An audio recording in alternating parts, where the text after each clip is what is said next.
नमस्कार। आज 24 जून सोमवार। कालपासून राज्यातील अनेक जिल्ह्यात पावसाने हजेरी लावली असल्यामुळे पेरणीची लगबग चालू आहे। तर आजही दुपारनंतर हवामान खात्याच्या अंदाजानुसार मध्य महाराष्ट्र, कोकण, विदर्भ आणि मराठवाड्यात मध्यम तर काही ठिकाणी मुसळधार पावसाची शक्यता वर्तवण्यात येत आहे।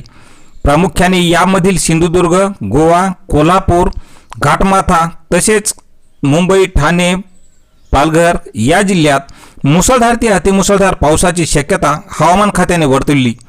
तर नाशिक, धुळे, नंदुरबार, पुणे, नगर, सोलापूर, धाराशिव, जालना, बीड या जिल्ह्यात मेघगर्जनेसह मध्यम तर काही जिल्ह्यात जोरदार पावसाची शक्यता वर्तवण्यात येत आहे।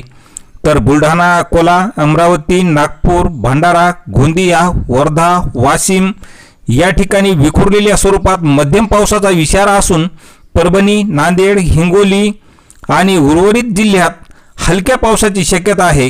तर या पावसाच्या दरम्यान वाऱ्याचा ताशी वेग 50 ते 60 किलोमीटर प्रति तास वेगाने वारे वाहतील असा इशारा भारतीय हवामानशास्त्र विभागाने वर्तवलेला आहे। तर शेतकरी मित्रांनो, अशीच हवामानाची दररोजची प्रत्येक बातमी पाहण्यासाठी आपल्या चॅनलला सबस्क्राईब करा। धन्यवाद।